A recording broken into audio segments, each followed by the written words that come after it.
저녁 예배 나오신 여러분들, 하나님께서 필요한 은혜를 나눠주실 줄 믿습니다. 여러분들은 계란으로 바위치기 해보신 적 있으십니까?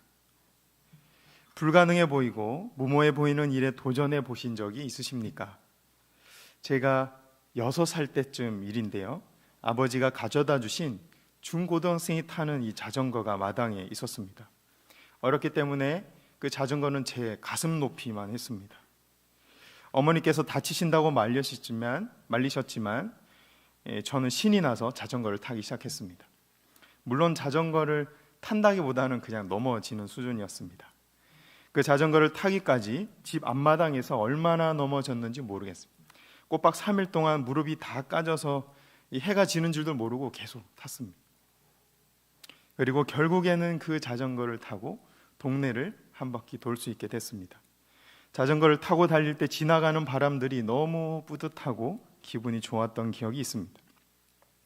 오늘 본문에도 계란으로 바위치기를 준비하고 있는 사람들이 등장하는데, 그는 바로 기드온입니다.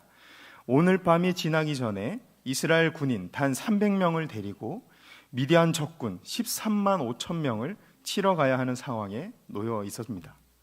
계란으로 바위를 쳐야 하는 이 기드온의 심정이 어땠는지, 어떻게 용기를 얻게 되었는지 함께 살펴보길 원합니다. 9절 말씀 함께 읽어보겠습니다. 9절 부탁드리겠습니다. 시작. 그 밤에 여호와께서 기드온에게 이르시되 일어나 진영으로 내려가라. 내가 그것을 내 손에 넘겨 주었느니라. 아멘. 여기서 내려가라 라는 말은 군대를 이끌고 적진을 향해 행진하라 라는 뜻을 가지고 있습니다. 하나님은 기드온의 병력을 300명으로 줄이신 그날 밤에 당장 미디안 진영으로 쳐들어갈 것을 명령하고 계신 것입니다. 물론 하나님은 명령만 하신 것이 아니라 미디안을 내 손에 넘겨주마라고 약속의 말씀을 주셨습니다. 이것은 하나님께서 기드온을 혼자 보내지 않고 동행하시겠다라는 뜻입니다. 하나님께서 기드온에게 명령하실 뿐만 아니라 그 임무를 책임지고 이루어 주겠다고 직접 약속하고 계신 것이죠. 이처럼 하나님께서 우리에게 명령하실 때는 언제나 약속의 말씀을 같이 주십니다.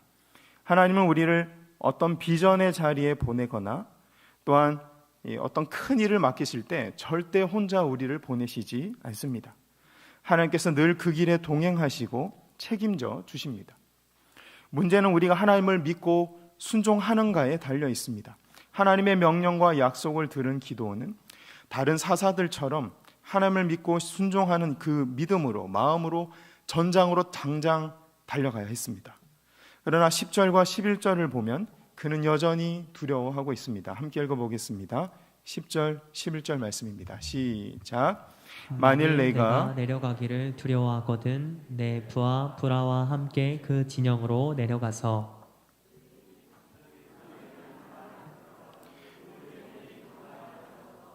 그 진영으로 내려가리라 하시니, 기드온이 이에 그의 부하 브라와 함께 군대가 있는 진영 근처로 내려간즉. 아멘. 기드온은 이미 하나님께서 보내신 천사로부터 큰 용사다라는 칭호를 받은 상태입니다. 또 기드온이 말씀에 순종해서 우상을 무너뜨렸을 때 많은 사람들이 그를 죽이려고 위협했지만 하나님이 지켜주신 경험이 있습니다. 기드온이 하나님께 여러 번 징조를 구했을 때도 응답해 주셨습니다. 기드온에게는 하나님을 믿고 의지할 수밖에 없는 경험과 증거들이 많았던 것이죠. 표면적으로 보면 기드온은 3만 명이나 되는 군사들이 따르고 있는 리더였고, 이스라엘 온 백성의 기대를 한 몸에 받고 있는 큰 용사였습니다. 그러나 그는 여전히 두려움에 쫓기면서 살고 있습니다. 왜냐하면 기드온이 자신을 큰 용사로 보지 못하고 소심하고 연약한 옛모습 그대로 자기 자신을 바라보고 있기 때문입니다. 하나님은 지금 그를 큰 용사로 부르고 계신데, 기드온은 자신이 그 초라한 과거의 모습을 떠올리고 현재의 자신을 작고 보잘것없는 존재라고 여기고 있는 것이죠. 그리스도인들 중에도 많은 사람들이 기드온처럼 자신을 보잘것없는 존재로 바라보며 신앙생활하는 사람들이 있습니다. 그것을 마치 겸손인 것처럼 착각합니다. 그러나 그것은 겸손이 아니라 두려워하는 마음이고 하나님께 불순종하는 것이라고 말씀드릴 수 있습니다. 하나님은 우리를 큰 용사로 사용하기를 원하시는데 우리는 기도원처럼 내 하루 먹을 양식을 타작하기 위해서 포도즙 틀에 숨어서 생활하고 있는지도 모르는 것이죠. 가만히 뒤돌아보시기 바랍니다. 우리에게도 기도원처럼 많은 증거들이 있을 겁니다.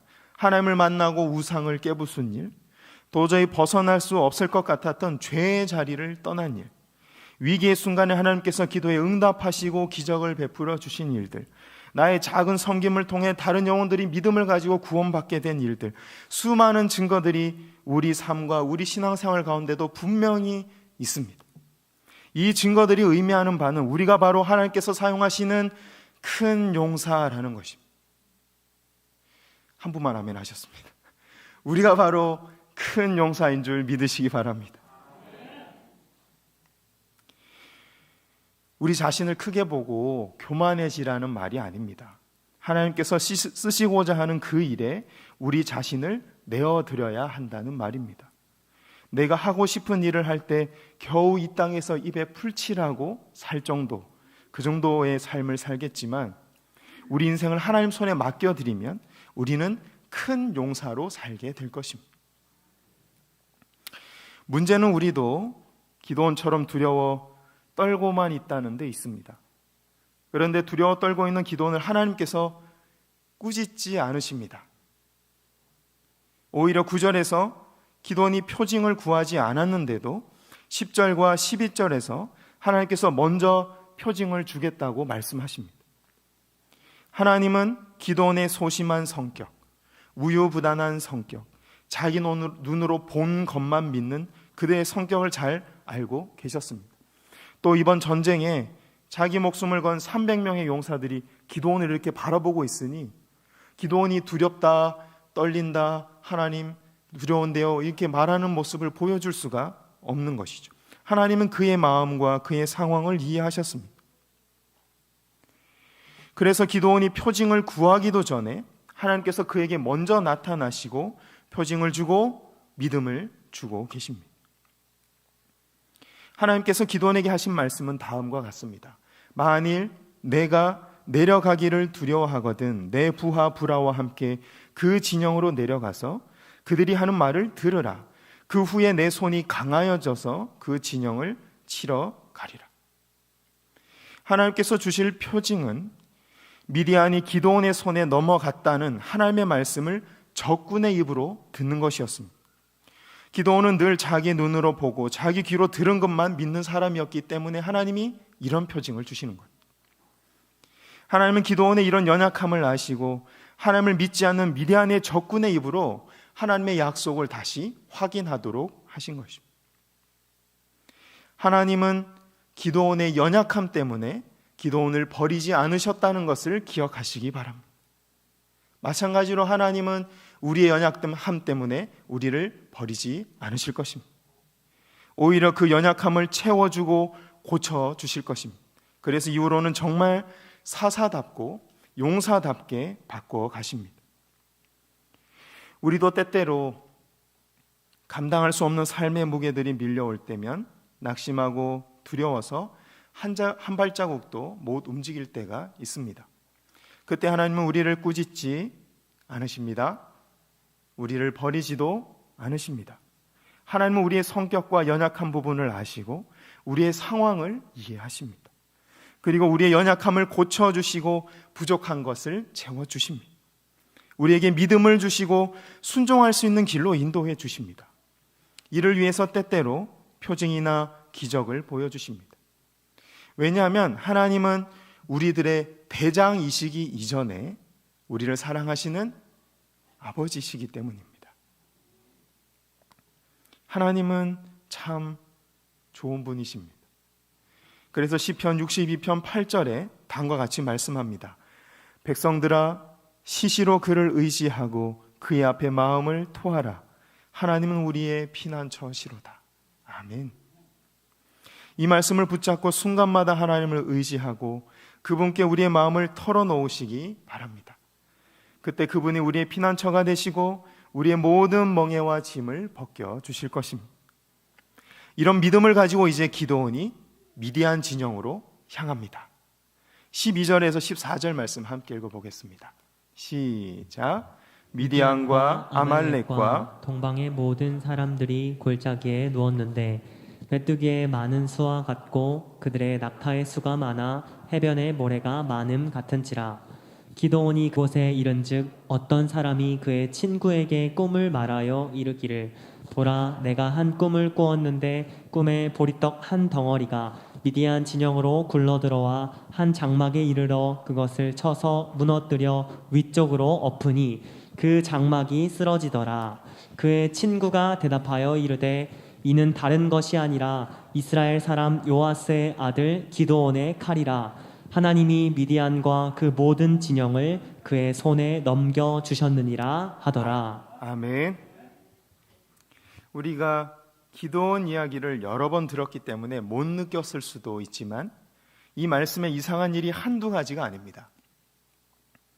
하나님은 기드온에게 미디안 진영으로 내려가라 라고 말씀하십니다. 하지만 11절을 보면 기드온은 메뚜기와 같이 많은 적군을 보고 겁에 질려서 진영 밖에 있는 초소까지만 갑니다. 적진 근처까지만 가는 거죠. 거기까지 기드온이 할 수 있는 최선의 순종이었던 것 같습니다. 그러니까 하나님께서 이후에 많은 응답을 하시고 승리를 주신 것이겠죠. 12절을 보면 초소까지 가는 길에 수많은 적군들이 누워서 자고 있었습니다. 메뚜기 떼와 같이 많은 적군들. 근데 아무도 깨지 않았습니다. 아무도 깨지 않았고 아무도 기드온을 불러 세우는 사람이 없었습니다. 이상하죠. 더군다나 13절은 기드온이 적군 초소에 도착하자마자 기다렸다는 듯이 어떤 사람이 꿈 이야기를 시작했다고 합니다. 꿈 이야기를 기드온이 오기 전에 할 수도 있고 기드온이 왔다 간 다음에 할 수도 있는데 기드온이 도착하자마자 꿈 이야기를 시작합니다. 그것을 13절은 기드온이 그곳에 이런즉 어떤 사람이 말하기 시작했다라고 기록하고 있죠. 여기에 더해서 14절에서는 꿈 이야기를 들은 다른 사람, 다른 적군이 꿈에 대해서 해석까지 해줍니다. 꿈에 대한 해석은 하나님이 미디안과 그 모든 진영을 기드온의 손에 넘겨주셨다라는 것입니다. 기드온에게 하나님이 약속하신 말씀과 똑같았습니다.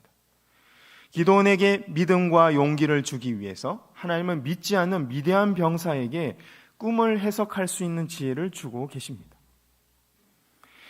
기드온과 함께 갔던 부라가 그리고 이것을 해석하는 적군, 이 세 명이 하나님의 뜻을 알게 됩니다. 성경은 어떤 일에 대해서 증거할 때 두세 증인을 요구합니다. 기드온과 부라, 심지어 상대편 적군까지 이 일의 증인이 됩니다. 하나님이 이 일을 반드시 이루실 것이라고 말씀하고 있는 것이죠. 인생을 살아가다 보면 우리는 가끔씩 세상에 혼자 남겨진 것처럼 느껴질 때가 있습니다. 그러나 기드온 이야기에서 보다시피 하나님은 항상 우리와 함께 계십니다. 그 어떤 순간에도 우리와 항상 함께 하십니다. 가끔 모든 일이 우연히 이루어진 것처럼 보일 때도 있습니다. 그러나 믿는 자에게 우연이란 없으며 모든 것은 하나님의 섭리 안에 있는 줄 믿으시기 바랍니다. 그리고 이 모든 하나님의 섭리는 우리에게 믿음을 주시고 가까이 부르시고 사랑의 마음을 담아 우리를 불러주시기 위함인 줄 믿으시기 바랍니다. 이것이 믿어지기 시작할 때 우리는 하나님이 기대하시는 큰 용사로 기대할 수 있습니다. 커갈 수 있습니다. 세상 사람들 눈에 보잘것 없어 보이는 사람도 하나님의 도우심으로 큰 용사가 될 수 있는 것입니다. 그 어떤 사람보다 강한 사람, 세상에서 가장 강한 사람은 사랑받는 사람입니다. 사랑받는 사람은 무엇이든지 할 수 있는 용기가 있습니다. 하나님이 우리를 사랑하신다고 믿게 되면, 이 확신이 들면 몇 명이 되었건 싸울 수 있는 큰 용사가 되는 것입니다. 그 약속의 말씀이 바로 13절 말씀이었습니다. 제가 다시 한번 읽어드리겠습니다. 기드온이 그곳에 이른즉 어떤 사람이 그의 친구에게 꿈을 말하여 이르기를 보라, 내가 한 꿈을 꾸었는데 꿈에 보리떡 한 덩어리가 미디안 진영으로 굴러 들어와 한 장막에 이르러 그것을 쳐서 무너뜨려 위쪽으로 엎으니 그 장막이 쓰러지더라. 아멘. 13절에 나오는 보리떡은 농사를 짓는 이스라엘 백성들을 가리킵니다. 또 장막은 유목 생활을 하며 장막을 펼쳤다 접었다 하는 미디안 사람들을 가리킵니다. 지금 이스라엘과 미디안이 대치하고 있는 곳은 이스라엘에서 가장 큰 평야가 있는 이스르엘 평야, 이스르엘 곡창지대입니다. 그리고 시기적으로는 추수할 때가 가까웠습니다. 그래서 미디안 병사들이 이스라엘 땅을 약탈하기 위해서 쳐들어온 것이죠. 한편 이 보리떡은 기드온을 가리키는 말이기도 합니다. 배고픔을 달래기 위해 떡을 만들어 먹으려고 포도즙 틀에 반지하에 숨어서 쭈그려서 타작을 하던 기드온을 떠올리게 만들기 때문입니다. 보리떡은 그런 이 기드온의 보잘것없어 보이는 믿음과 삶의 방식을 보여줍니다. 그러므로 여기서 말하는 보리떡은 실제 보리떡을 가르친다기보다는 배고픔을 겨우 달랠 만한 보잘것없는 음식, 그리고 그런 보잘것없는 믿음 없는 신앙생활을 가리킵니다. 우리나라로 치면 전쟁과 보릿고개 때 먹었던 개떡, 히브리 원어로 보면 여기에 나와 있는 보리떡이 개떡입니다. 그러니까 성경은 지금 기드온 보고 뭐라고 부르고 있다고요? 개떡 같다. 그런데 13절은 이 개떡 같은 기드온이 미디안 진영으로 굴러 들어가서 장막을 무너뜨릴 것이다 말씀하고 있습니다.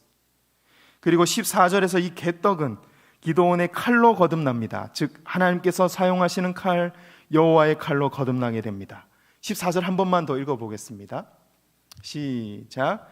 그의 친구가 대답하여 이르되 이는 다른 것이 아니라 이스라엘 사람 요아스의 아들 기드온의 칼이라. 하나님이 미디안과 그 모든 진영을 그의 손에 넘겨주셨느니라 하더라. 아멘.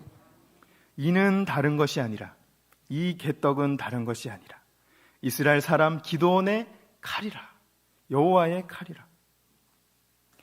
여러분들은 자신을 어떤 떡에 비유하시겠습니까? 달콤한 꿀과 깨가 들어있는 송편 같으십니까? 어른들이 좋아하시는 말랑말랑한 이 앙코 절편 같으십니까?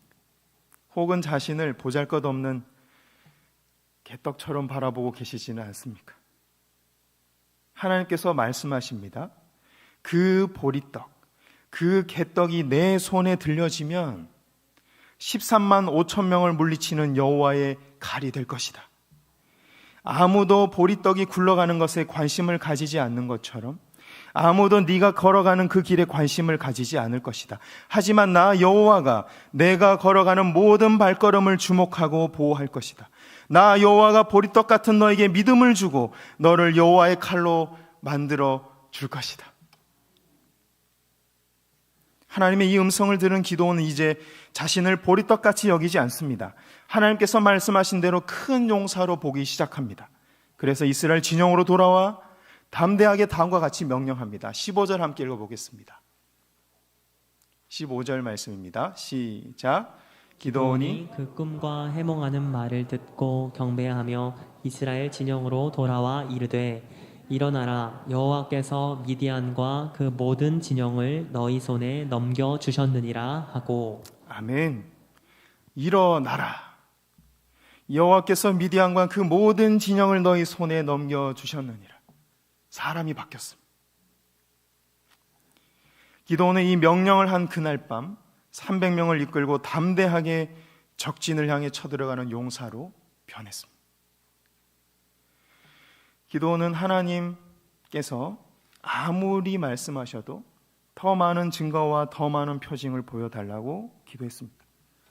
여호와의 사자가 그에게 와서 여호와께서 함께 일하고 계시며 너를 큰 용사로 만들어 주실 거라고 말씀하셨을 때조차도 표징을 요구했습니다.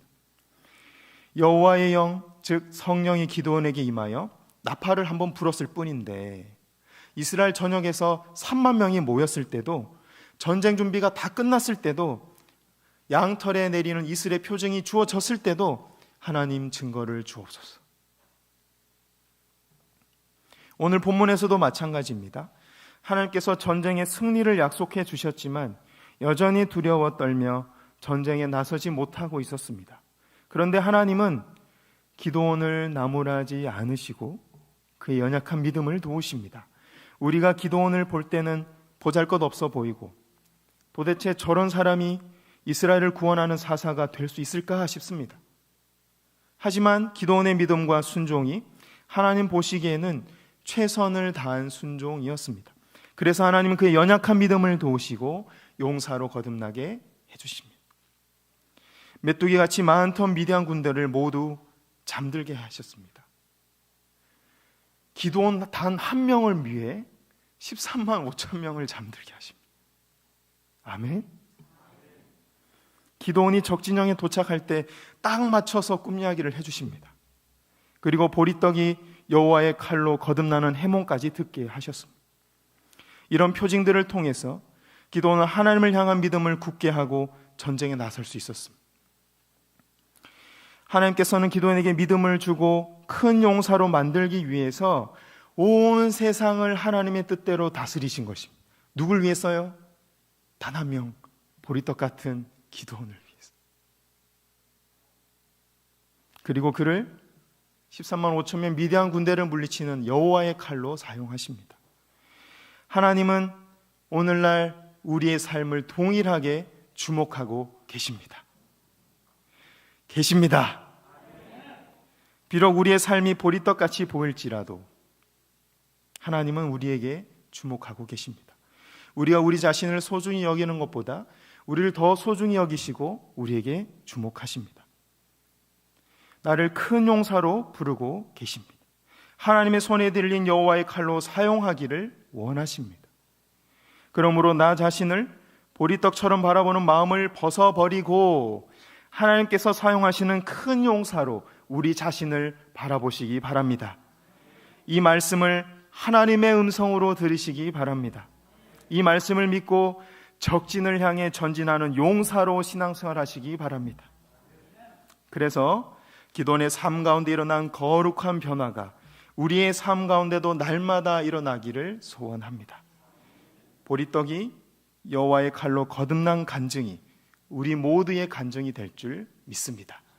이 믿음으로 함께 찬양하겠습니다.